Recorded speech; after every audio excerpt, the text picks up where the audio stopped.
gimana kabarnya ini dokter? Alhamdulillah.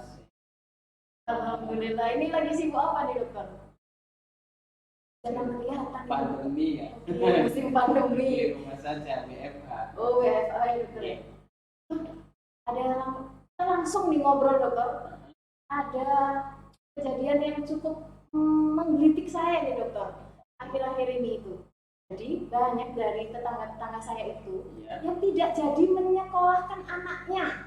Jadi anaknya itu sudah didaftarkan sebelum di akhir tahun kemarin untuk tahun ajaran yang baru. Tapi nggak jadi masuk dokter. Apa? Karena alasannya pandemik. Kan sekolahnya di rumah, sudah nggak usah aja sekolah. Kan hemat gitu. Gimana ini dokter kalau kayak gini? Ya memang ini adalah bahan besar. Pandemi ini merubah perilaku manusia. Perilaku manusia bisa dirubah oleh pandemi, bisa juga dirubah oleh teknologi. Nah, sekarang ini bersamaan pandemi dan teknologi dua-duanya sedang merubah perilaku manusia secara termasuk dalam hal pilihan orang tua atau keputusan orang tua dalam menyekolahkan kita. Baik, nah kalau kayak gitu dokter ya, saya cuma bayangkan itu ya. Tetangga saya aja yang tidak jadi sekolah itu 5 orang loh dokter. Itu cuma satu perumahan ya. Nah terus di perumahan lain itu kan pasti juga banyak orang-orang yang berpikiran kayak gitu. Nasibnya sekolah bagaimana?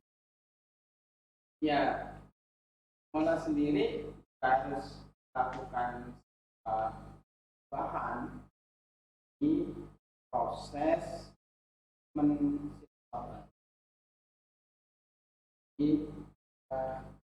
kalau zaman dulu orang tertarik menyekolahkan anaknya itu pakai polanya A4. Yang pertama itu aware, yang kenal sekolah itu. Oh, sekolahnya bagus, tangga-tangga juga banyak yang sekolah situ, jaraknya relatif dekat, biayanya juga kecil. Nah, begitu. Ya, karenanya terbentuk dalam dirinya sikap. Yang kedua, attitude. Dia punya sifat sikap menerima sekolah itu dengan penuh keyakinan gitu. Lalu yang ketiga dia langsung aksi mendaftarkannya ke sekolah itu. Dan bahkan kalau dia mendapatkan layanan yang baik sesuai dengan harapannya di sekolah itu, maka dia akan again. Jadi dia akan mendaftarkan adiknya, saudaranya ke sekolah itu. Berarti kayak sekolah era sebelum connectivity atau keterhubungan manusia dengan fasilitas teknologi ini, ya era-era sebelum tahun 2009 lah. Itu perilaku masyarakat, perilaku orang tua di dalam mengambil keputusan untuk menyekolahkan seperti itu polanya. Nah sekarang pola itu berubah dengan derasnya informasi, dengan teknologi yang ada di tangan. Polanya dari A4 berubah menjadi A5. Ya, yang polanya itu yang pertama adalah dia aware, dia kenal dengan sekolah itu, tapi dia tidak langsung mengambil sikap. Ini bedanya perilaku masyarakat sekarang, ya. Maka setelah dia tahu sekolah itu, oh iya sekolah ini namanya ini, ya terkenalnya ini, ya sekolah ini biayanya sekian, jaraknya dari rumah seperti ini, tingkat kemacetannya segini, gini ya, orang aware. Lalu yang kedua dia Apple, dia tertarik, mulai ada ketertarikan, oh iya ya, bagus nggak? Nah, langkah yang ketiga dia bertanya. Apa yang pertama kali dia akan browsing di internet, searching, internet kan tanya saya. Lalu dia akan WA ke temannya, gimana Jeng anaknya sekolah di sekolah ini ya, dia akan komen di apa ini, atau baca komen di medsosnya sekolah itu. Intinya dia bertanya-tanya dulu, ya. Dia tidak langsung. Ketika dari proses bertanyanya itu dia mendapatkan jawaban yang sesuai dengan harapan dia, baru yang berikutnya dia baru mau mendaftarkan anaknya ke sekolah itu. Ini bedanya. Di sini ada proses ketertarikan, ada proses tanya-tanya. Kenapa? Karena dengan fasilitas teknologi ini sangat mudah kita untuk tanya, untuk konfirmasi, informasinya juga terbuka, kan begitu. Nah, setelah pertanyaan-pertanyaan terjawab, baru dia akan ketika dapat referensi dari temannya tadi, pertanyaan, udahlah, ini sekolah ini seperti ini, gitu kan ya. Apalagi yang ngomong itu adalah wali murid yang anaknya sedang sekolah di sekolah itu, ya. Itu yang menambah keyakinan. Apalagi didukung oleh komunitas-komunitas atau kami dari para wali murid atau alumni, atau alumni yang di sekolah. Dan terakhir dia advocate, aware, expert, ask, advocate. Nah, ketika wali murid itu sudah mendapatkan layanan, lalu puas sesuai dengan harapannya, sesuai dengan ekspektasi, dia nanti akan mengadvokasi orang lain untuk menyekolahkan. Nah, advokasinya juga menggunakan teknologi yang itu kejadian di sekolah hari ini, detik ini sudah langsung bisa menyebar ke seluruh dunia. Karenanya apa yang harus dilakukan oleh sekolah di era pandemi ini, saya tertarik dengan sebuah buku, yaitu judulnya apa nih, Dokter? Marketing in Challenge Time, Crisis. Jadi di marketing Indonesia, Hermawan saya. Jadi kepala sekolah pun dan pihak sekolah harus menggunakan strategi baru di dalam marketing di era di era krisis seperti ini. Dia harus menerapkan strategi marketing model baru. Kalau Hermawan marketing dan kayak akhir 5.0 itu yang harus dilakukan. Untuk mempelajarinya, bagaimana sekolah bisa melakukan proses marketing atau proses promosi sekolah lebih tepatnya dengan teknik-teknik baru, memang tim sekolah harus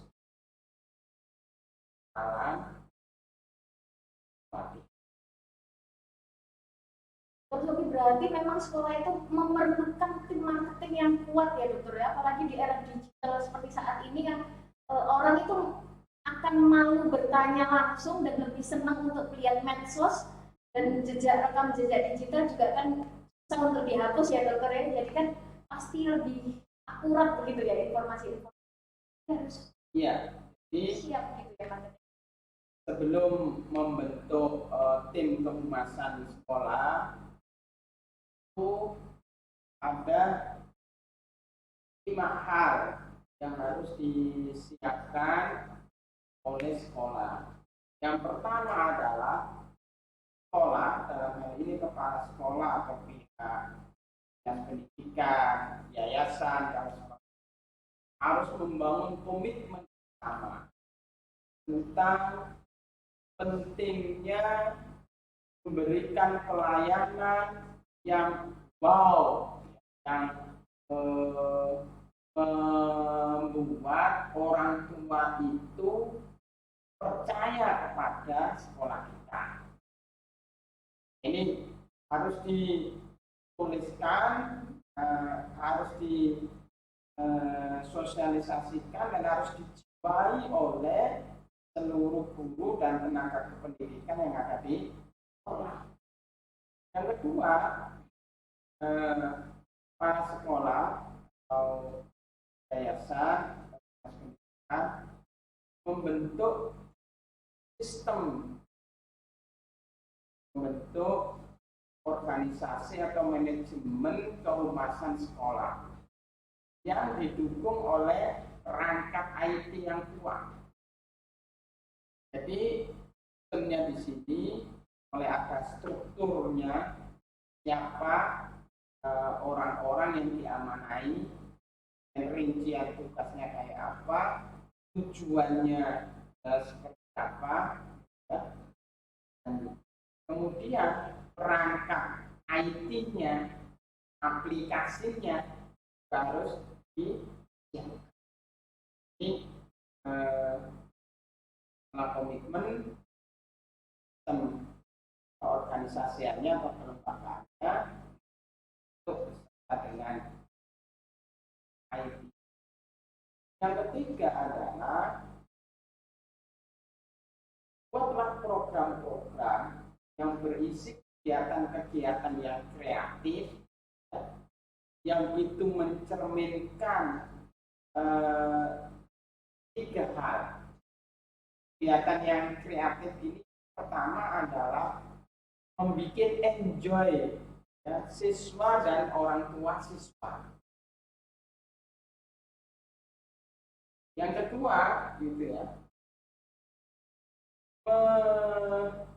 memberikan pengalaman, experience, pengalaman yang mengejutkan, pengalaman yang tidak diduga oleh orang tua. Dan yang ketiga, dari kegiatan-kegiatan itu terbangun engagement antara sekolah dengan masyarakat, dengan calon wali murid, dan dengan wali murid yang ada, serta dengan murid-murid yang sekarang sekolah di sekolah kita dan dengan alumni. Nah, kegiatan-kegiatan itu harus membangun engagement seluruh warga sekolah.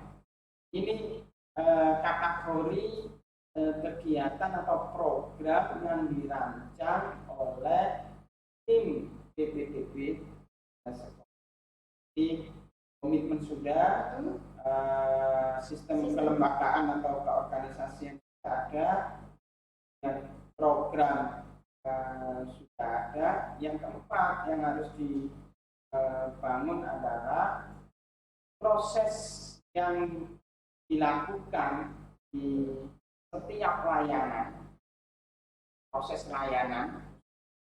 Kalau di sekolah yang paling penting kan proses layanan kepada siswa dan proses layanan kepada orang tua siswa. Kalau proses layanan kepada siswa itu adalah proses pembelajaran, bagaimana anak-anak mendapatkan perhatian, mendapatkan empati dari para guru sehingga anak-anak itu nyaman, bisa menjadi anak-anak pembelajar dan berprestasi, akhlaknya mulia, ya, bagus, potensinya berkembang untuk masa depannya. Tapi ada satu proses lagi, yaitu proses layanan sekolah ke orang tua. Yaitu yang pertama adalah kaitannya dengan akses. Bagaimana informasi tentang sekolah kita itu sangat mudah diakses oleh orang tua. PPDB-nya misalnya mulai dari proses pendaftaran dan semuanya online gampang. Pembayarannya via bank, ya, atau via apa yang sekarang e-money itu ya, bisa seperti itu. Ini masalah akses. Kemudian yang kedua adalah terkait dengan kehandalan, ya. Sekolah itu dalam hal data dan IT-nya di sini. Ini orang tua itu butuh kepastian, itu yang paling penting.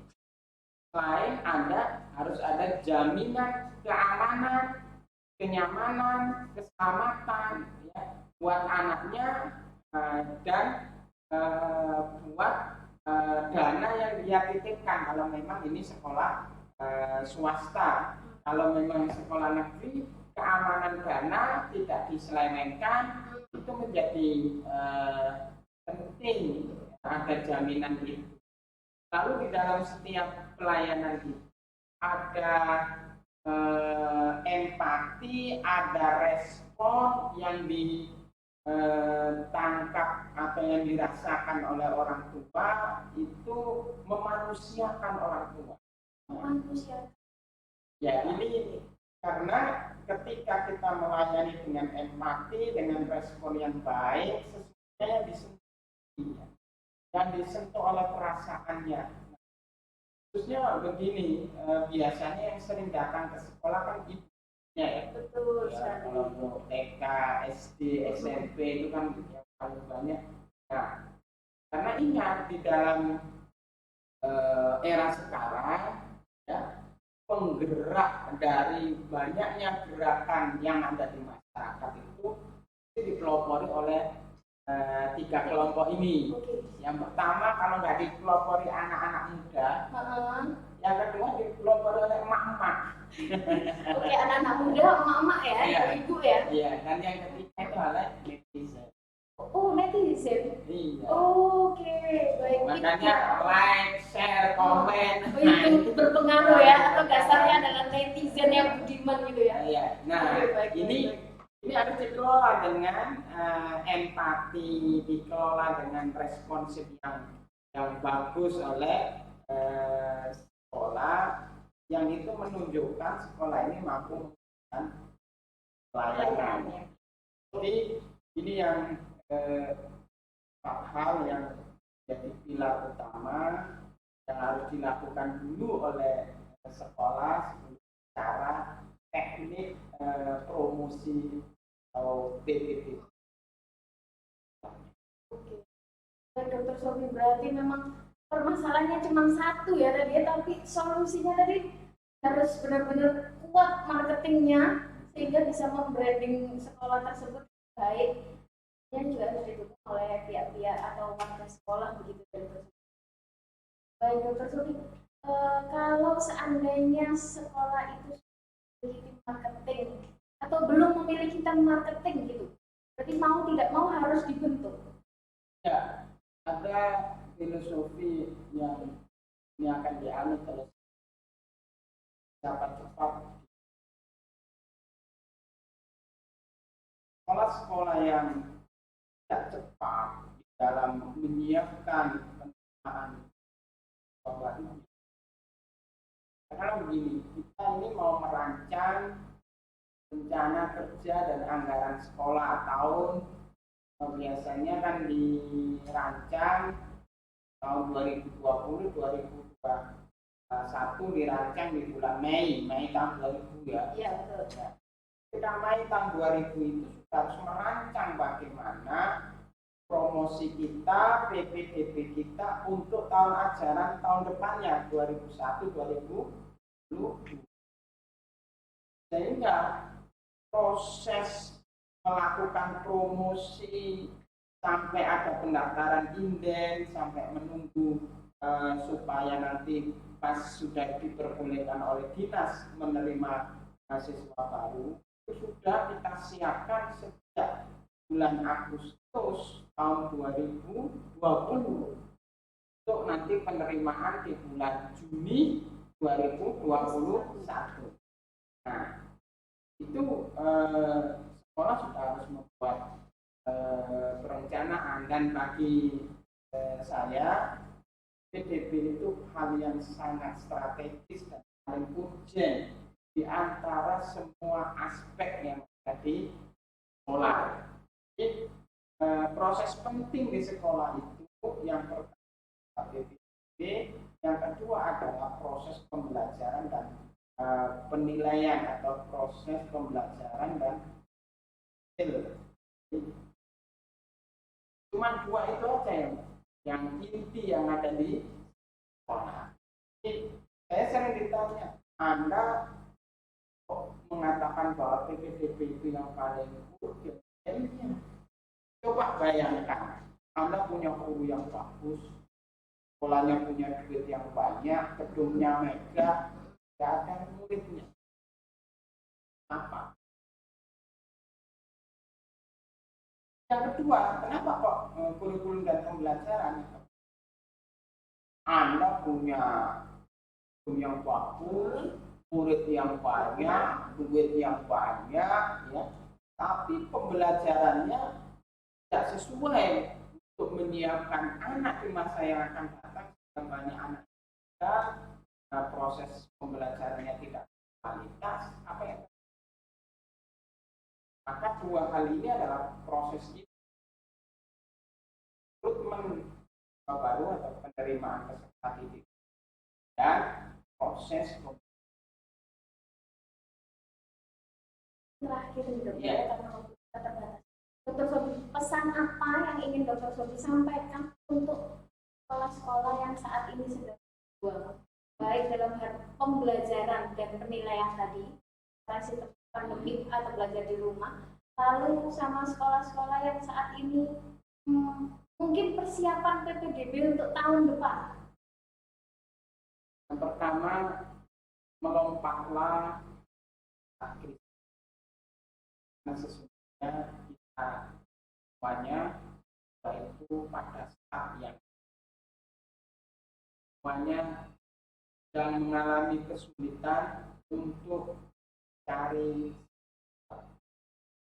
semua sekolah, semua siswa, karena artinya bahwa kita berada di start yang siapa yang mampu melompat di energi yang dimiliki ini dia yang akan. Hanya orang-orang yang mampu beradaptasi terhadap perubahan yang akan. Jadi sekarang waktunya untuk semua sekolah untuk melompat lebih tinggi karena saat ini berada di start yang sama ya Dr. Sobi. Ya. Yang kedua, ya,